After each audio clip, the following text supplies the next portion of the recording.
in color, the continuing story of Peyton Place.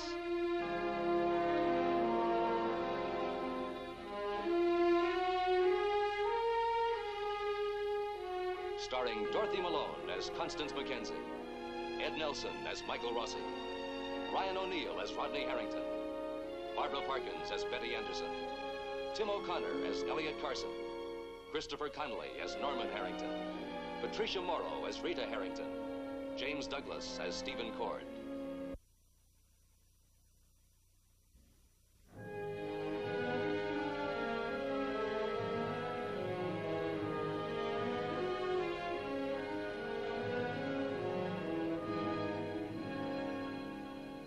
It has been 3 days since Jack Chandler escaped from the Peyton County Jail with the aid of a gun smuggled to him by an unidentified benefactor. During these days, Elliot Carson, the man most responsible for putting Chandler behind bars, has spent a great deal of his time trying to find out who that benefactor was, but without success. This morning, he will receive a clue from an entirely unexpected source. These are yours. Oh, thanks. Your dad in yet? No, I don't think so. Why, is that for him? Yeah, his catalog. Here, I'll take it for him. Thanks. All right. Take it easy now. Okay, Roy.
Sergeant Walker, I've got something to show you.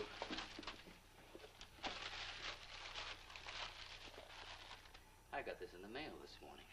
Did you touch it? No, I haven't touched it at all. Well, I'll have it sent over to the lab. Was there a note? No, no note at all. Why would anybody send you a gun without a note? I don't know. Unless... And this may be way out, but... Chandler had a gun, didn't he? What makes you think this is the gun? And why would Chandler send it to you? I don't know. Or is he trying to hit back at you in some way? To get you in trouble? To suggest that you helped him to escape? He'd do anything in his power to hurt me or anyone in my family. This may be some way out kind of retribution. Charlie, I want you to put this gun through the works. Prints, identification, serial numbers, everything. Right away, Sergeant. You know, I got the feeling that Chandler was smart. So what? Well, he knows what we know. That you and your family would have every reason to see to it that he stayed in jail. I don't think he sent the gun. You don't, huh? And who did? I don't know.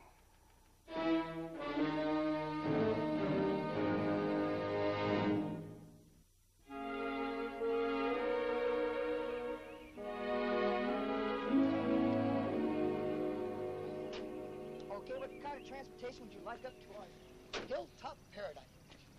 Chauncey, I thought you said the escalator was going to be in by today. I think the natives revolted again, sir. Well, then that leaves the airlift. Well, how about pack mules? Ferris wheel? Ski lift? I think I'll walk. No. No, wait! Gotta look out for the crocodiles. You're all right, and you're going to stay all right. Yeah, well, I could have walked. No. Well, that ends our elephant safari for the day. Yes, sir, and tomorrow you all receive your elephant tails in the mail. Oh, it's so good to be home. Never thought I'd see this place again. Now, wait a minute. If you're going to celebrate your homecoming by doing some housework, just forget it. Because I happen to like some cobwebs around. Hey, Rod, can I get you? Any getting to be got. I get it. Get it? Did you two rehearse this? Yes, as a matter of fact, we did. On vaudeville in the old days, the Harrington brothers and their barking seal. That's it. Good. Good. And guess who's going to go in and lie down? You are? No, you are. Get. All right. Thanks for everything, Rod. Take care of yourself, Rita. Guess I'll have to. I have a bully for a husband. Get in there.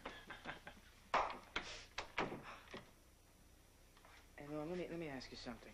What? Aren't those a lot of steps for Rita to climb? I mean, shouldn't you two think about getting another place for yourselves? Are you kidding? You saw what this place means to her. Look, you're going to be at the mill every day. You're not going to have time to pop in and check on her. I have to believe that she wants this baby and she's going to take care of herself. Think of herself first. That's all I can do. She loves you. She's not going to neglect you. Why, the minute you're out of this house, she'll be up ironing your shirts or something. What do you suggest? I have to work. Well, I was thinking, see, my schedule's a little more flexible than yours. I guess I could come in and take a look at her once in a while. That's a good idea. Shake on it. Well, I guess a handshake is better than a crack on the jaw. Sorry about that. Okay. Hey, be sure and look out for the crocodiles on your way down.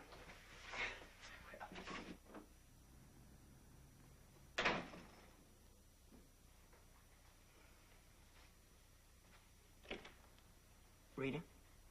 No. No what? I don't want to move. Well, who said anything about moving? I heard you. Eavesdropper. No, I love this place. It's the first home I've really had. And I want a baby to live here, too. Please. Okay. But you've got to promise to do everything Dr. Rossi says. And I mean everything. I will, honest. Okay. Norm, you do want this baby, don't you? Of course I do.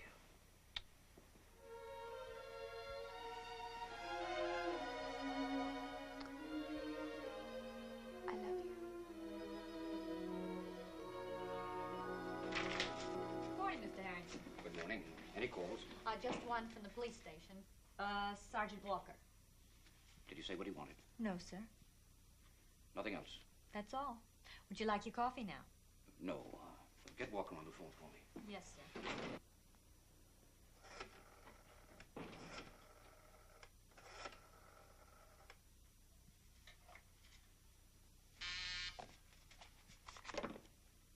Yes. Sergeant Walker on one, sir. Thank you. Hello. Mr. Harrington, this is Sergeant Walker. Sergeant Walker, how are you? Fine, thanks. But something has come up that I'd like to discuss with you. Certainly. What is it? I'd rather not go into it on the phone. I thought if I could see you for a few minutes this morning, Well, this morning's very bad for me, Sergeant. I just got in. There are a couple of people waiting to see me. It's about a gun. A gun registered to the Peyton Mills. What about it? I don't want to go into it on the phone, Mr. Harrington. What about it? May I come over this afternoon? Aren't you being a little evasive for a police officer? What's the problem with the gun? We think Chandler used it. Oh, I see. And you think I sent him a gun registered to the Peyton Mills? Let's see, concealed in a chocolate cake? Is that your thought, Sergeant? Mr. Harrington, what about 3 o'clock this afternoon? 3 o'clock. Oh, Sergeant. Sir? Did you find him? Chandler? Not yet, Mr. Harrington.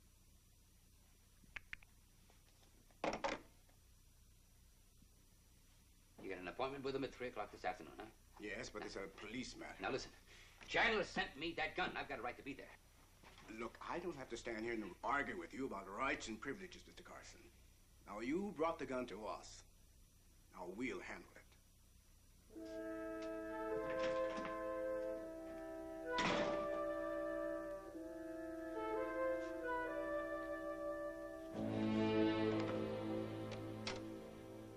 Yes, Mr. Harrington? Ring the security office. Get Stan Howard up here right away. Yes, sir.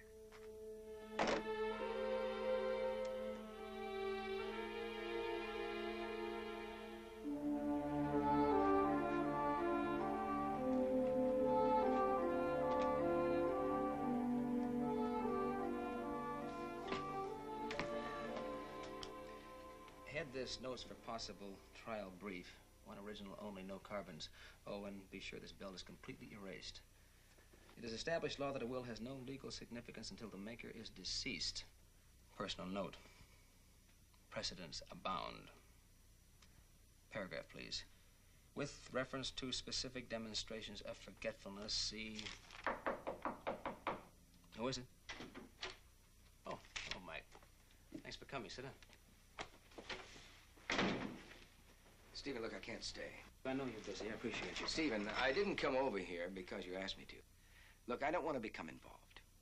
Involved? That's right. I told Martin Peyton I couldn't treat him as long as there was another doctor around who would. I told you the same thing. Now, look, Mike. I don't like being used. Well, no one does. Stephen, listen, I haven't been close enough to Martin Peyton to tell whether or not he's, well, deteriorating mentally. And I don't intend to be. You said that. And I meant it. Mike, if you lay down the whip for 30 seconds, I'll tell you why I wanted to see you. Someone came into my office last night and asked for advice in filing a slander action.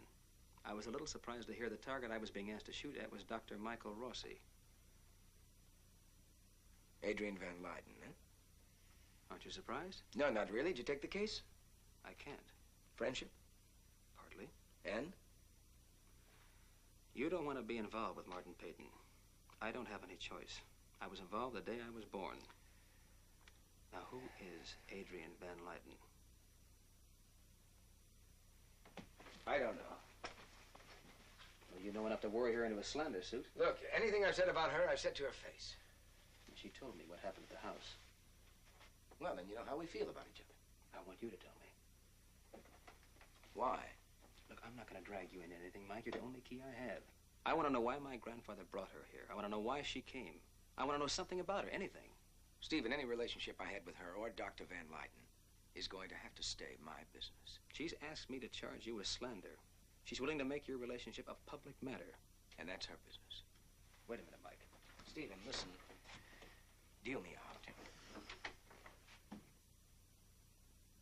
Well, good afternoon, Dr. Rossi.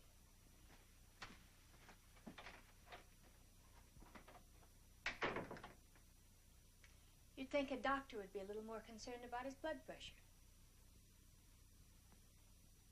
I wasn't expecting you. I like surprises. May I come in? I don't really have time for you now. Oh. But you have started an investigation. No. Well, what were you talking to Dr. Rossi about? I'm afraid that's confidential. Is he your client? No. But then you aren't either. Then you've decided not to take my case. Is that definite? That's definite. Well, that's a shame. It really is. You know, that's the second time you've disappointed me. Adrienne, I asked you when you first came. Now I want an answer. Why are you here? I'm sorry my presence bothers you so much. What do you want?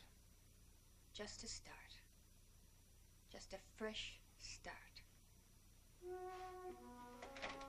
With Martin Peyton? We'll have to talk about that someday, Stephen. Someday when you think you have enough time for me.